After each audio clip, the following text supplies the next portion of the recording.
Good morning, student. Today I am going to deliver lecture second of your unit first. That is, in this chapter, in this lecture, we have to study about the different states of matter here. ठीक है? As you well aware about what you mean matter. Matter is that is anything which occupies space, having mass and volume, and can be felt by any sensation of feeling is called as matter here. For example, we have chair, table, fan, cooler, AC, fridge, whatsoever कि हमारे आगे पीछे जो भी है उसको हम क्या कंसीडर करते हैं, मैटर कंसीडर करते हैं. No matters are further classified as there are two ways in which we can classify the matter here. That is classification of matter, physical classification as well as the chemical classification here. ठीक है. So in case of this chemical classification as well as physical classifications, the physical classification, as you know, that matter can exist as solid, liquid as well as the gaseous form here. ठीक है. तो ये हमारे पास है physical classification of matter, जिसमें हम matter को क्या करते हैं, क्लासीफाई करते हैं. ठीक. Now further, in case of physical classification, as you people know, that is in case of physical classification, as we have solid, liquid and gases here. So thus what are you mean by solids? Solids are generally the particles which are very hard and very close to each other in orderly fashion here. Orderly fashion mean कि जब हम इनको place करते हैं particles को, mostly क्या solids के जो कंस्टिट्यूएंट पार्टिकल्स हैं उनको हम ऑर्डरली प्लेस करते हैं कि they are place in a regular fashion है, प्रॉपर फैशन से हम उसको क्या करते हैं, अरेंज करते हैं. जैसे आप लोग स्कूल में असेंबली होती है, जब क्लास में आप बैठते हो तो आपके जो टेबल हैं, चेयर हैं, दे आर इन ए रो है. और जब आप असेंबली में खड़े होते हैं तो आपको क्या कहा जाता है कि बी इन क्यू है, सो दैट कि हमारे पास जो अरेंजमेंट हो they should be A proper arrangement है. तो इसी तरह का जो अरेंजमेंट होता है ये हमारे पास किस में होता है, सॉलिड में होता है. और इनके जो पार्टिकल्स हैं they are not free to move है, उनके अंदर कोई मूवमेंट नहीं है, फ्रीडम नहीं है कि वो इजिली क्या कर सकते मूव करें. तो it means they are bind to each other here, they are bind to each other. तो करेक्टरिस्टिक सॉलिड्स के हमारे पास क्या है, solids have definite volume and definite shape है. That's why they possess rigidity and incompressibility here, and because of these character here they are considered to be hard in nature. That's why they are called solid here. The solid mean hard here. Now next is the liquid. In liquid the particles are close each other but can be moved around here. So what are the different characteristics of liquid? Liquid have definite volume but not definite shape here. So it means the shape of the liquid is depends upon the container in which we take this liquid है. जैसे अगर हम गिलास में डालेंगे तो उसकी shape glass वाली होगी, अगर हम उसको जग में डालेंगे तो उसकी शेप वैसी हो जाएगी. So that's why the solid liquid के केस में क्या होगा, तो पार्टिकल्स जो होते हैं वो इतने पास नहीं होते हैं जितने कि सॉलिड में होते हैं. ठीक है. Next, so next we have the gases. तो गैसेस में हमारे पास क्या है, in case of gases we have this one. तो गैसेस पार्टिकल्स जो होते हैं वो एक दूसरे से बड़ी ज़्यादा दूर होते हैं एज़ कम्पेयर टू. अगर हम लिक्विड और सॉलिड की बात करें तो गैसेस पार्टिकल्स बड़े दूर होते हैं आपस में, जिस वजह से they are free to move here. तो if they are free to move it means they are considered to weak intermolecular interaction here. अगर वीक इंटरमॉलिक्यूलर इंट्रैक्शंस हैं तो they are very very soft here, they can be compressed here. The gases can be compressed here. Like अगर आप balloon में उसको भरते हैं तो हम उसको क्या करते हैं, प्रेस कर सकते हैं. और हम क्या देखते हैं, जो आपके घर एलपीजी सिलेंडर आते हैं उसमें कहा जाता है कि there are about 40 kg that is LPG gas. तो 40 kg एलपीजी गैस हम एक सिलेंडर में क्या कर सकते हैं, फिल कर सकते हैं. लेकिन अगर हम उसको सिलेंडर को ओपन करें तो वो सिलेंडर जो है, वो जो एलपीजी गैस है अगर देखेंगे तो दे विल एक्सपैंड है. तो दैट्स वाई हम क्या कहते हैं कि they move very fast and they have the weaker force of interaction among themselves. So gases have neither volume nor shape here but completely occupy the container in which they are placed here. तो इसकी shape भी किस तरह से होती है, जिस तरह से हमारे पास कंटेनर की शेप होगी. ठीक है. So here we have first we have the physical classification. अब हमारे पास है that is chemical classification of the matter here. So in case of chemical classification, what we have, matter can be classified as, that is in different form, that is we have in different form, okay. So here we have, that is matter is classified as mixture as well as the pure substances here. So pure substances and mixtures here. The pure substances are further classified as element and compound, and mixtures are further classified as homogeneous as well as a heterogeneous mixtures here. Now one by one हम पढ़ेंगे कि ये pure substances क्या हैं, elements क्या होते हैं, compounds क्या होते हैं, मिक्सचर्स क्या हैं, होमोजीनियस मिक्सचर क्या और हेट्रोजीनियस मिक्सचर हमारे पास क्या होता है, ठीक। नो फर्स्ट हमारे पास केमिकल क्लासिफिकेशन की हमने बात की, तो हमारे पास आ गया प्योर सबस्टांसेस। और प्योर सबस्टांसेस में हमारे पास क्या है, प्योर सबस्टांसेस वो होता है जो सिर्फ एक ही चीज़ का बना हो, कि वो which is made up of only single और सेम सबस्टांसेस, उसको हम क्या कहेंगे, प्योर सबस्टांसेस। तो जनरली हम प्योर सबस्टांसेस वो होते हैं which can not be separated here, हम जिनको सेपरेट नहीं कर पाते हैं। जैसे मार्केट के अंदर आप कोई भी चीज़ लेने जाते हो तो हम क्या कहते हैं कि ये प्योर है कि नहीं है। प्योर का मतलब होगा कि वो उसी का ही बना होगा, it does not have any impurity है। लाइक जैसे मिल्क है तो हम क्या कहते हैं, मिल्क प्योर है कि नहीं है। तो कैसे पता चलेगा, अगर उस मिल्क के अंदर हमारे पास क्या है, we don't have any excessive amount of water care, ठीक है। तो pure substances can not be separated by simple physical method. Pure substances can be further classified as elements and compounds here. We have element here. Now here we have to define what do you mean by element. So elements are classified as or defined as an element consists of only one type of particles here. The particle may be atom or molecule. So this is very important है कि जब हम element की बात करते हैं तो element हमारे पास एटम का भी बना होता है और मॉलिक्यूल का भी हो सकता है। For example we have iron, iron is a element here. Sodium, sodium is a element here. Copper, silver, hydrogen, oxygen, they are all considered to be a example of element here, ठीक। And these element contain only one type of atom here. तो atom of different elements are different in nature also. Some elements such as sodium or copper contain single elements atoms which are held together here, whereas some other atoms here which combines to each other give molecule of the element here.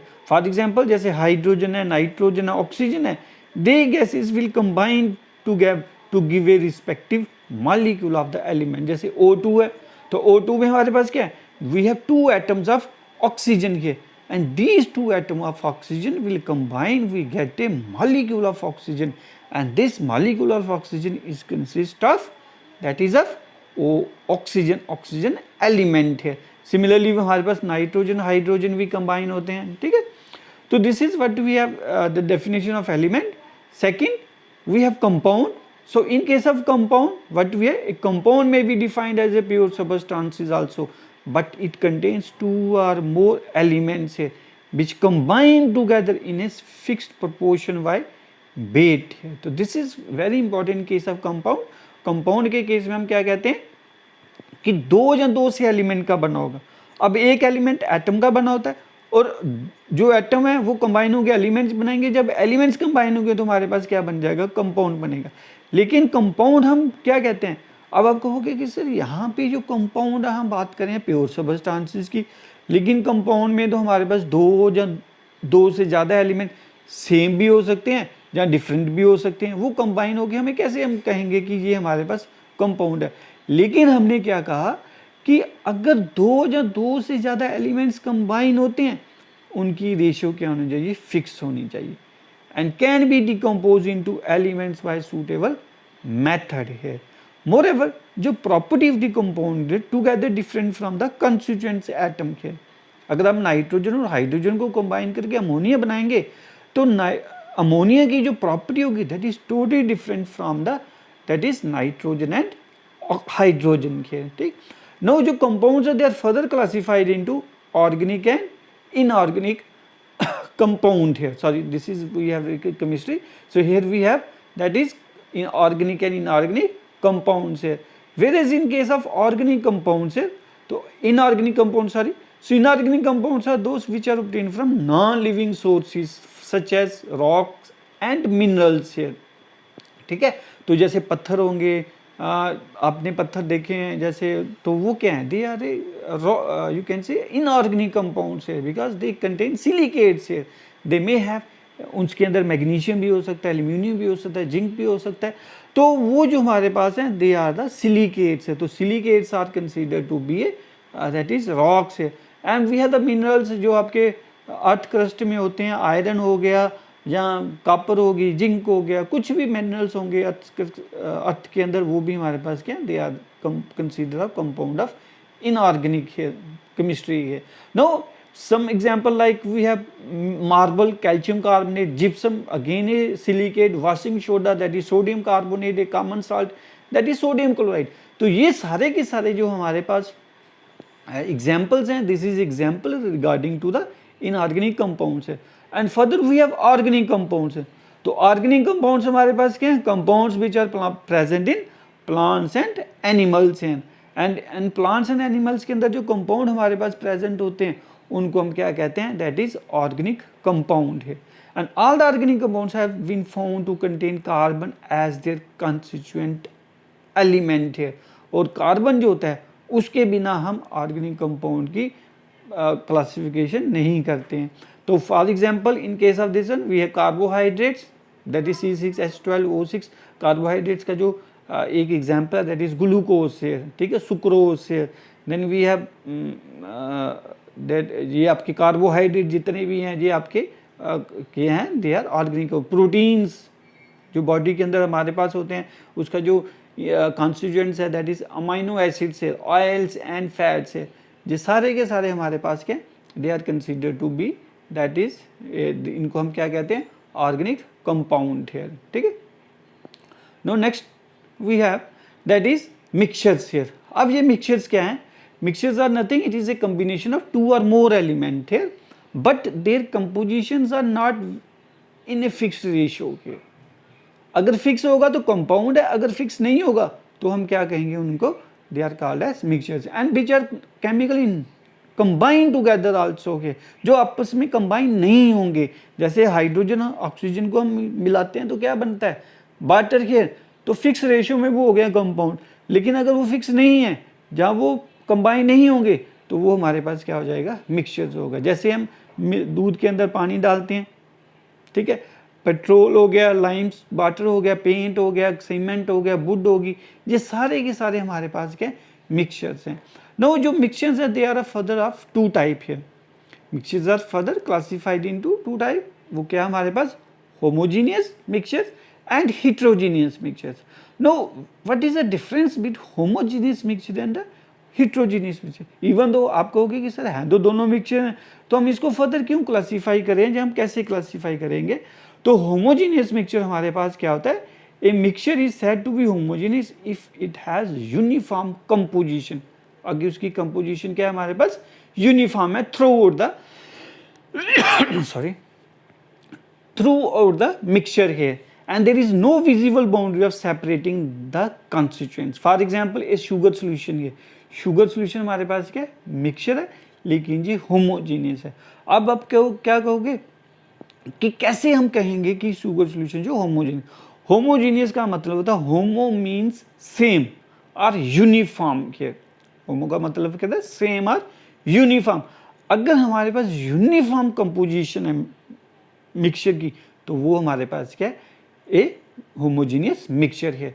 तो for example हमने sugar solution लिया, sugar solution को हम कैसे homogeneous को explain करेंगे, because अगर आप शुगर सॉल्यूशन की बात करते हैं तो शुगर सॉल्यूशन में जब हम उसको शुगर को पानी में डिज़ोल्व करते हैं तो हमारे पास क्या होता है कि जो शुगर है उसके अंदर जो हमारे पास उसकी स्वीटनेस है, they remain the same through out the solution के।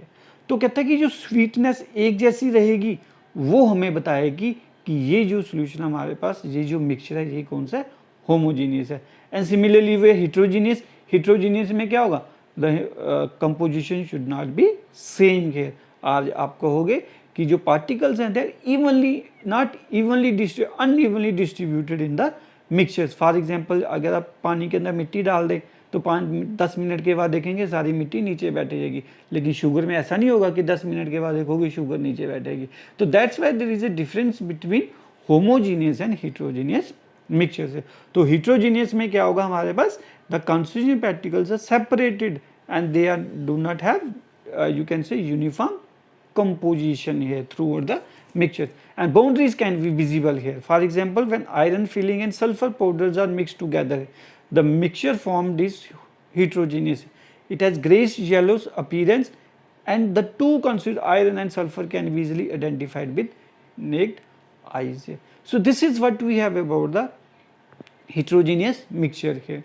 Now further we have the difference between compound and mixtures है। तो in a compound two or more element which are combined chemically, ठीक, उसको हम क्या कहेंगे, that is compound, or compound elements are present fixed ratio by mass, the ratio cannot be changed, compound have always homogeneous and they have the same composition throughout, and in a compound constituents can be separated by physical method, in a compound the constituents lose their identities, and in compounds does not show the characteristics of the constituents particle है। तो ये अपने constituent particle का characteristics नहीं show करता है।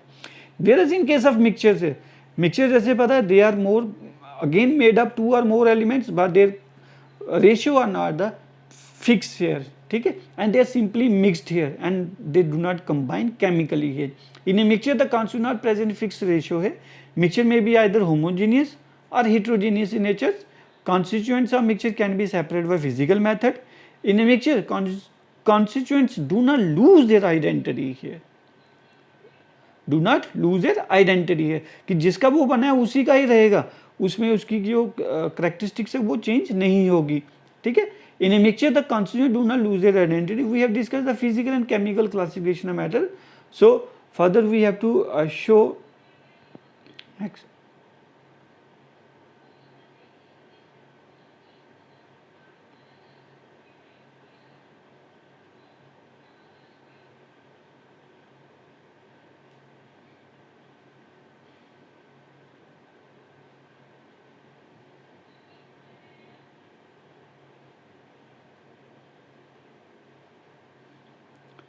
Next we have very important topic of your unit first, that is laws of chemical combinations here.